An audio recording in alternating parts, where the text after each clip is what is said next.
که نمیداند دینه، و جای ازی که مردم دعوت به سوی تابعداری پیغمبر بکنه میگه نه اینطور کار بکنی الله رحم بکنه.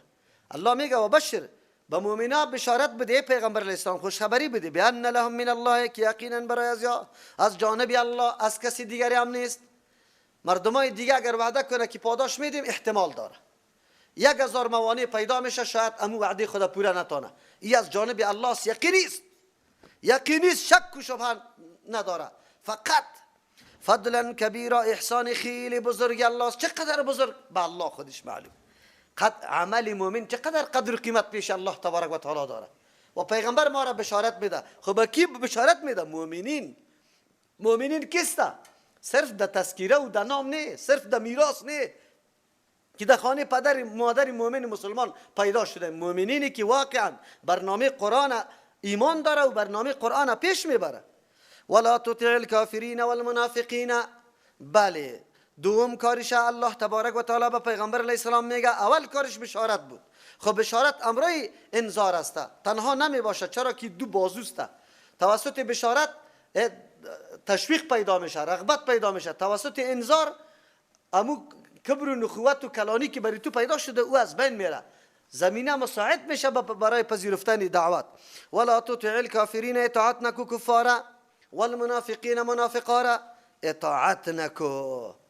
الله تبارک و تعالی اشاره میکنه به پیغمبر علیه السلام بزرگترین خطر و مهمترین خطر برای تو از طرف مشرکین و منافقین پیش میشه. اینا میگه سازش‌های گوناگون. در مسیر پیغمبر علیه السلام سازش‌های گوناگون وجود داشت و به هر دعوتگر الله تعلیم میده که دعوتگر یادت باشه که این مردم در مسیر راه تو انواع مزاحمات خلق میکنه. پیغمبر علیه السلام چی رقم سازش‌ها بود؟ رقم سازش‌ها. بیا پشت این گپا نگرد، از او که زیباترین دختری نیستی را به نکاح تو میدیم و ملک چیستا پاچای خود مقرر میکنیم. چی میکنی قدر در محنت و زحمت تو خود انداختی؟ آماده به این شدن، این سازش کردن که 1 سال ما با برنامه تو میرویم، 1 سال تو با برنامه ما عملی کن. پیشنهاد به این کردن که فقط بتای ما را نگو که عاجز است، دیگه که هر کار میکنی.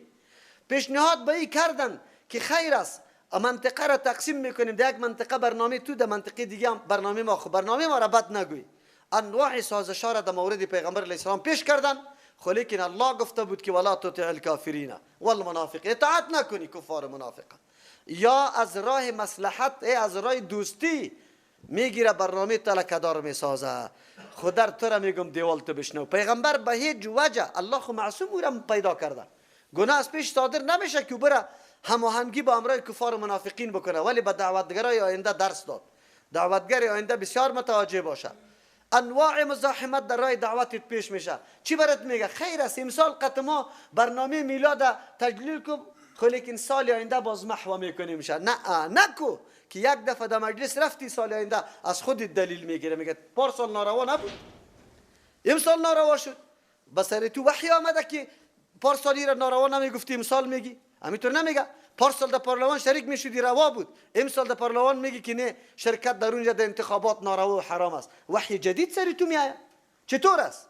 عالم باز از اول امر مقاطعه با امر نادرست و نامشروع بکنه، بس عمل نکنه. مولای امام اگر در مسجد رفت قطعی مردم گفت که برادر هر چیزی که خلاف طریقه پیغمبر است بقتتان نمیکنم. ما در یک مسجد همینطور کردم. وقتی که آمدن که اینی کار، ما گفتم خلاف طریقه پیغمبر است، شما قبول کرده که هر معامله که خلاف طریقه پیغمبر باشه من رویتان انجام نمیدم. گفت نیست. ما گفتم دلیل بیاری خلاص. چقدر خوب گپ است. ما را ملا میکنی؟ بله یک شرط دارم، شما شرطای تبانه. خود شرطی ما می نمیسته که هر کاری که خلاف طریقه پیغمبر بود قطعتان انجام نمیدم. خیلی خوب. آری که دعا بعد از سنت شد ترک کردم، به هیئت اجتماعی دعاها ترک شد، آمدن ریش سفیدا مولوی صاحب این مولای دیگه ما خبر ما دعا میکرد تو دعا نمیکنی. ما گفتم قطعا شرط بسته کردی دیگه. یک شرط ممی نبود که عمل خلاف طریقه پیغمبر باشه انجام نمیدم. گفت بله. ما گفتم این خلاف پیغمبر است. گفتی دیگه مولا خلاف پیغمبر میکرد. ما گفتم ما چون دیگه بری از پیش سوال کنی که یک کمی سخت شد. ما گفتم خلاف پیغمبر است دلیل بیاری که ما بکنیم. بیچاره کی رفتن کی گشتن ما چون که کجا رفته بودن آرام بودن دیگه چیز نمیگفتن. یکیش پرسان کردم، گفتم چطور شد؟ شما خو خیلی پټکه کردی همونجا خیز چادرایتان میتور تکان داده که ما دلیل میاریم. کجا شد دلیلتان؟ بیاره دیگه دلیل. خود دلیل بیاره که من دعا بکنم به هیئت اجتماعی. ولا میگه این مولایا ولا برای ما معلوم شدن که یا بدبخت بودن. چطور معلوم شد برات بدبخت؟ کلی کارای نمیطور است. تو از اول مقاطعه بکو، باز زوری کسی سرت نمیرسه. بس طریقه ما طریقه پیغمبر علیه السلام. عمل بدعت بگوی طریقه پیغمبر نیست، قطعتون نمیکنم. سر یک مسئله میلاد چقدر جنجالا پیدا شده. یک ملا را دمی روزا از مسجد بیخی قوم کشیده و تمام روز جنگ و جدل است سری میلادا. چرا؟ از دست اینمی ملاهای گنگ، همین ملاهایی که فقط مصلحت مردم در نظر میگیره که پیش مردم ما محترم باشیم، قاطع فیصله کرده نمیتونه. البته از اون ملاهایی که علم نداره از ما گیله نداریم، و بیچاره که فقط کتابای فارسی را خوانده رایست از حکایات. اون ملاهایی که دعوای قرآن و حدیث میکنه، اما علما چرا قاطع فیصله نمیکنه؟ رد کنه که عوام بفهمه که واقعا همینطور است. ولی نه که چپن ما واره بپوشیم و بریم در میلاد هم شریک شویم او چند دانه سیرت پیغمبرم چه رقمی بیان میکنیم. پیغمبر در فلان روز تولد شد، اینی طور شد، اینی طور شد، اینی طور شد، وفاتش در اینی روز شد، اینی طور شد. اینی سیرت پیغمبر است. او سیرت پیغمبر دیگه معلوم نیست. عجیب گپ است. این شما خواهم میگی که مولوی فقط در طرف میلاد چسبیده و یه چیز نمیگه. موضوع فعلا نمیسته و منظورم است که مردم ها خیلی زیاد زمزمه میکنه امیره که نه. چرا اینطور است؟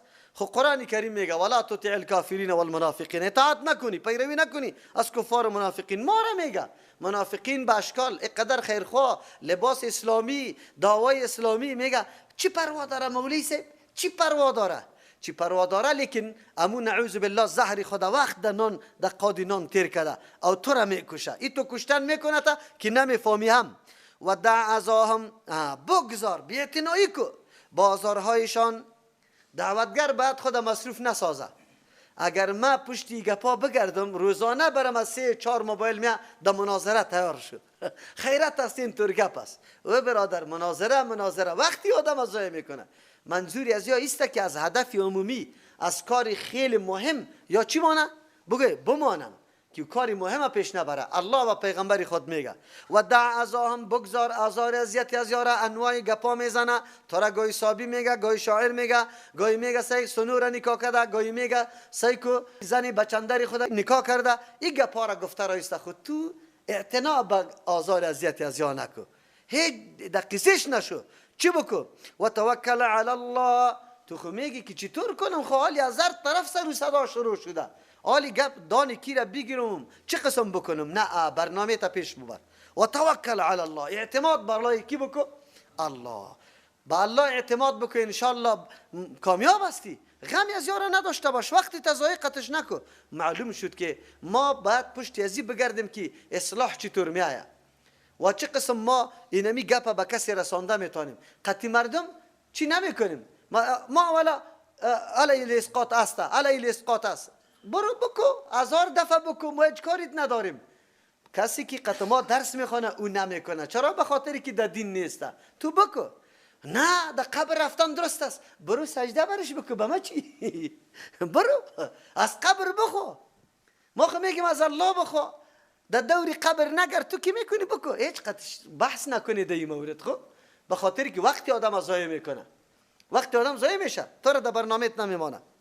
و کفا بالله وکیلا، کافی است الله تبارک و تعالی از روی کارسازی. الله کارساز است، کار الله جور میکنه. میبینی که طوفانی سر و صداها بلند شده سرت، از هر طرف. در موبایلم برات دشنام میده، در سر منبرم نامای مشخص میگیره. شما خرادیا را نمیگیری. سوال میکنن یک مولوی در اونجا پیدا شده میلاد خیلی رد کرده. مولوی صاحب کدام مولوی صاحب هم است، الله در عمرش برکت پرته برش. گفته که بلش ما دین نمیفهمیم، امو بدعت است. یک دفعه میگه او را گفته بود که شما کلیتون اینطور هستی. خو اینو تو علما کی باشه که حق بگه، مردم میفهمه، درک میکنه، باز اینطور خو نمیمانه. یا ایها الذین آمنوا، کسانی که ایمان آورده، اذا نکحتم المؤمنات، وقتی که شما نکاح میکنه زنان مؤمنه، ثم طلقتموهن. موضوع طلاق زید رضی الله عنه آمده بود که زینب رضی الله عنها را طلاق داد و بعد از او پیغمبر علیه السلام او را نکاح کرده. سر و صدا و طعنه بالای پیغمبر از زمین ناحیه بود. خو الله تبارک و تعالی این کلی مسائل به پیغمبر تعلیم داد چی عمل انجام بده. و چی بکنه، سر و صدای مردم در گوش بگیره یا نگیره. در اینجا الله تبارک و تعالی به اعلی لمبر آداب اسلامی توصیه میکنه. در اسلام مثل که عقد ازدواج گرفتن زن به عقد ازدواج این قابل احترام و تعظیم است. یعنی به دختر خیلی احترام قائل میشه، نفر میره از طرف بچه در اونجا خواستگاری میکنه، چقدر به عذرخواهی و به این گپا. اینمی قسم در وقت رهاییش هم باید احترام و ادب مراعات شود. اینطور نیست که آلی دیگه نعوذ بالله وقت جدایی زن است طلاق برش میدی، دودشنام برش بگویی، بدنام کنیشه، رقم تهمتا در جانش بسته بکنی. این گپانه. اسلام برای تو در اول و در آخر توصیه ادب نیک، احترام نیک ایره برات میکنه. اگر موافقه زندگی نشد که آینده شما نمیتونه حقوق یکی دیگر را کما حقوقو تکمیل کنه و بپردازه و راه جدایی براتان پیدا میشه، در می صورت هم باید بسیار مؤدبانه، بسیار در فضای محبت با اعزاز و احترام زن طلاق بدی. اگر مهرش مقرر بود نصف مهر میدی، اگر نبود متعبرش میدی. یک جوره کالای خوب بیش برش از سر تا پا برش میکنی و بعد از او رخصت میکنی. او رخصت کردن هم اینطور به بدزبانی و گپا نباشه. الله میفرما یا ایها الذین آمنوا، کسانی که ایمان آورده، اذا نکحتم المؤمنات، وقتی که شما نکاح کرده زنان مؤمنه، این برای اولویت است. چرا؟ زنان کتابی خام نکاح میشه. ثم طلقتموهن، بعد از شما طلاق داده همی زنا را، من قبل ان تمسوهن، پیش از که شما قطعش هم بستر شده باشه، فما لکم علیهن، نیست برای شما علیهن بالایشان، من عدت تعتدونها، که شما میشماره امو روزهای عدت ازواره. زن اگر شوهر قطعش هم بستر شده باشه، در خانه آورده باشه، آلی اگر طلاق میدی باید اینجا عدت در خانه تو تیر کنه. چرا؟ فلسفه اسلام بسیار دوربین است، بسیار دوربین است. اسلام طلاق اول مبغوض‌ترین شی به نزد الله طلاق است و بعد از او طلاق که الله روا کرده در صورتی روا کرده که باز هیچ نوع مصالحه یا جرامت در بین زن و مرد پیدا نشوه. بازم که طلاق روا کرده، یک طلاق در حالت طهر روا کرده که یک کلمه طلاق استعمال بکو و بعد از او بگذار تا که عدت تیر شوه. اگر در اثنای عدت تیر شدن که عدت تکمیل نشده باز پشیمانی صورت گرفت و میتونه تعهد بکنه که یکی دیگه حقوق مراعات میکنه، باز رجوع بکنه بدون تجدید نکاح. اگر نه که نمیخوای که باز موافقه بکنه، بگذار تا که عدت پره شوه. عدت که پره شد که سه مریضی سیاسر است، بعد از او چی میشه؟ جدا میشه زن. خو لیکن بازم چانسی ازی است که اگر باز زن دختر رفت در خانه پدر، دو روز که بدگویی زنای بیادر شنید، آلی بسیار پشیمان است که وی چی بد کردم اینجا آمدم. و اونجا او شوهرم تفلکایش گریان کرد و نان برش پیدا نشد، چای یخ بود، آلی که گرد میگرده کس برش زن نمیده، بسیار پشیمان است که کاش که حقی از او را ادا میکردم.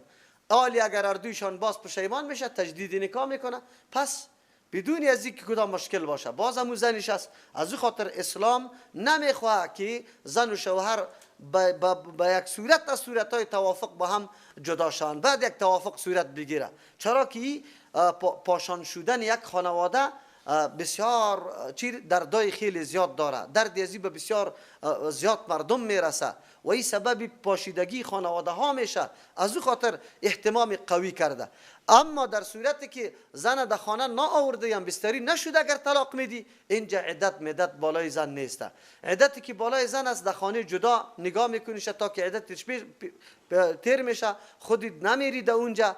ولی اینجا که زن ناورده طلاق برش میدی، ضرورت به عدت نیسته، یعنی قبل از عدت تیر کردن میتونه با کسی دیگه هم نکاح بکنه. خو لیکن چی هستش؟ فمتعوهن، شما متعبد اینجا شامل چی هسته؟ اگر مهر مقرر کرده بودی قبلا نصف مهر است، اگر نه که نصف مهر چی مهر مقرر نبود، باز دیگه یک جوره کالای خوب است که برای زن میپردازی. و سریحهن، رخصت بکنی شما، رها کنی یارا سراحا جمیلا، به رها کردنی که همراه محبت باشه، احترام باشه، ترک هر نوع ظلم و بدزبانی. این گپا نباشه که برای علی زن از پیش ما جدا میشه، دزد بگی شعیره، تهمت ها سرش بکو، بدزبانی برش بکو، دشنام بکن. نه نه نه، دمی موقع هم کمال احترام و ادب باید نگاه بکنی. الله تبارک و تعالی میگه آلی دیگه رخصت کنی. شما را از رخصت کردن ایسته که بس دیگه، پس تو اراده نداری، اون میره جای دیگه عقد میکنه. یا ایها النبی انا احللنا لك، این خطاب در مورد وسعت در نکاح با پیغمبر علیه السلام است. منکوحات پیغمبر علیه السلام یا کنیزه هایی که در تصرف پیغمبر علیه السلام داره، الله تبارک و تعالی برش وسعت داده، فراخی داده، به خاطر که تنگی نبیه بالای پیغمبر علیه السلام در راه دعوت. پیغمبر علیه السلام الله 9 زن هم جایز کرده که در یک عقد نکاحش موجود است، اما به دیگه امت از 4 زن اضافه نیست، برای یک حکمت بزرگ، به خاطر که ازواج مطهرات پیغمبر معلمین امت است. تمام کیفیت زندگی پیغمبر به امت نقل میکنه. در غیر از او هر زوجه پیغمبر علیه السلام که نکاح شده برای خود حکمت بزرگ داره، مصلحت خیلی بزرگ داره، او را بیان میکنیم. یا ایها النبی پیغمبر علیه السلام انا احللنا لك، یقینا ما حلال ساختیم برای تو ازواجک، زنای تو را، خانمای تو را، اللاتی اموس، زنایی که آتیت وجورهن، تو دادهی برشان مهرهایشان.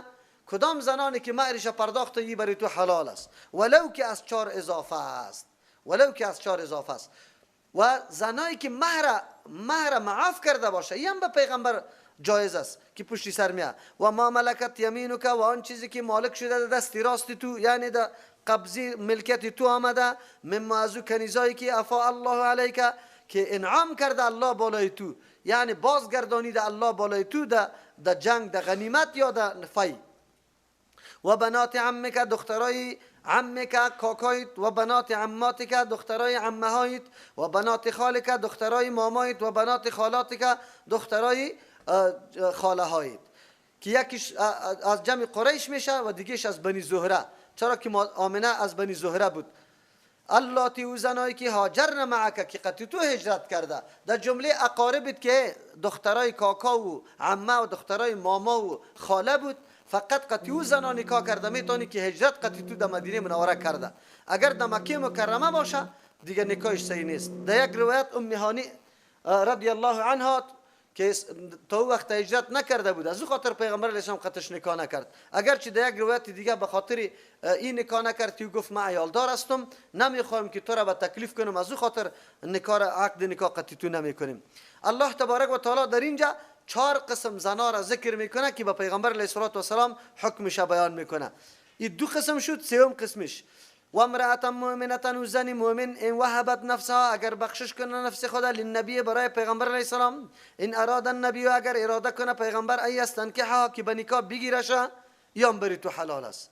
خالصة لك من دون المؤمنین، خالص است برای تو بدون مؤمنا، با مؤمنا ای جایز نیست، بری تو جایز است. 4 قسم زنا. یکی اونمو زنای است که عوض مهر نکاح شده. دوم زنای است که کنیزای است که در مال غنیمت یا فی گرفته شده. سوم خویشاوندای یا قریبی پیغمبر علیه السلام است که قطعش هجرت کرده باشه. 4م اونمو زنای است که مهر خود بخشش کرده باشه.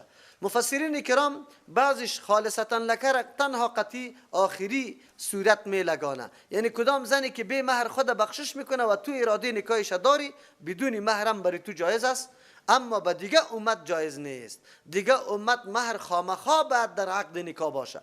اگر حتی هر دو توافق کنه زن و شوهر که هیچ مهرم در بین ما نباشه، بازم مهر واجب میشه. مهر مثل مهر از امر ضروری در نکاح است که واجب میشه.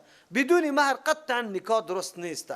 یعنی میتونه زن خود تسلیم زوج نکنه تا که مهرش نپرداخته. البته مهر باز 2 صورت داره، یکی معجل است یکی معجل. امیالی میپردازه یا آینده میپردازه. او وضعیت و حالت شوهر در نظر گرفته میشه که چقدر مهر گذاشته و چقدر توان پرداختنش فعلا داره و چقدر توان پرداختنش در آینده داره. پس در این صورت این خصوصیت برای پیغمبر شد که بدون محرم پیغمبر علیه السلام زن نکاح کرده میتونه. ولی بعضی مفسرین این ارچار خاص برای پیغمبر کرده. چه قسم خصوصیت آمده؟ در اول که الله میگه که امو زنایی که تو پرداخته اجرتی از واره، یعنی مهرش پرداخته ای برای تو حلال کرده شده. اشاره به ایست که این زنها خو از 4 اضافه است. با دیگه مؤمنا از 4 اضافه ولو که مهرش هم پرداخته باشه جایز نیست، لیکن برای تو از 4 اضافه بالکل جایز است. او ازواج مطهراتی که پیغمبر گرفته کلش مهرش پرداخته. از امو خاطر در روایت صحیح ثابت نمیشه که کدام زن پیغمبر مهرش نپرداخته باشه، چرا که اخلاقی و والای پیغمبر امی تقاضا را میکرد با وصفی که برش جایز آن بود. دوم و ما ملکت یمینک مما افاء الله، کنیزا خو عام مؤمنان کنیزا گرفته میتونه. خیر خصوصیت پیغمبر علیه السلام چیسته؟ عام مؤمنات تا که تقسیم نشده از طریق امیر المؤمنین، امو چیزی که در غنیمت یا دفعه حاصل شده خودشان انتخاب نمیتونه، به خود گرفته نمیتونه. اما پیغمبر علیه السلام از امی فی یا غنیمت کنیز خود انتخاب میتونه، مثل صفیه رضی الله عنها را که او را چی کرد؟ انتخاب کرد خودش، یعنی بدون تقسیم خود گرفته میتونه. یا خصوصیت پیغمبر علیه السلام است. سوم بنات عم و بنات چی دخترای کاکا و عمه و ماما و خاله برای کل مؤمنای دیگه هم حلال است نکاحشان، لیکن به پیغمبر علیه السلام اینجا چی خصوصیت است؟ اینجا قید هجرت است. دیگه مؤمنا اگر دخترای کاکا و ماما و خاله و عمهشان مؤمن باشه هجرت نکرده باشه نکاحشان درست بود قطعی مؤمنا، اما با پیغمبر تا که هجرت نکرده باشه برش درست نیست. از او خاطر هر 4 قسم زنا خصوصیت برای کی پیدا کرد؟ پیغمبر علیه السلام پیدا کرد. قد علمنا ما فرضنا علیهم، یقینا ما معلوم کرده بودیم آن چیزی را که مقرر کردیم علیهم بالای امی ازواج فی ازواجهم، در مورد زنهایشان. چیزی را که ما مقرر کردیم الله میگه ما میدانیم، یعنی ما مقدر کردیم که چی باشه. او عبارت از مراعات حقوق، مهر پرداختن، شاهد در وقت عقد نکاح موجود باشه، اجازه ولی باید باشه، رضامندی اینمی بچه و دختر باید باشه. الله ای را مقرر کرده. با تاسف که امروز در جامعه مسلمانان ما تقریبا همی کل نکات در نظر گرفته نشده. مهر بسیار از حد و اندازه و توان خیلی بالا می باشه که آخر شوهر مجبور میشه یک موقت سیاسی خود باشه، سالای دیگه در ممالک دیگه احتیاجی را تیر کنه به خاطر پورا کردن مصارف چی توی. اوی در دین اسلام نیست، اینطور نیست. در دین اسلام آسان ترین چیز در زمان پیغمبر مسئله نکاح بود. یک انگشتری هم در مهر گرفته شده. ولیمه به این سیستم نبود که اله دو طلا شود. ولیمه بعد از 1 روز 2 روز پیغمبر علیه السلام اینطورام کرده که 1 کاسه نان جور کرده و صحابه را طلب کرده ولیمه داده. اینی قدر فقط به توانایی انسان تعلق داره. این نیست که کلی مردم خبر کنه. اینجا این ولیمه نیست، این خوشیالیسته. فلانی مرا خبر کرده کارت برش روان که فلانی مرا خبر کرده. در دین گپا نیست. خود ما سری خود جنجالا را اضافه کردیم. از همون خاطر امروز در کابل میبینی دختر سوال میکنی 40 ساله است، بچه را سوال میکنی 50 ساله است. توی کده این نکرده. چرا؟ به خاطر که مصارف نداریم. خود ما این نعوذ بالله دروازه ها را برای زنا اعلام میکنه، برای بدبختی و فحاشی اعلام میکنه. این کلش نقصان برای جامعه است. خب ما درک نمیکنیم.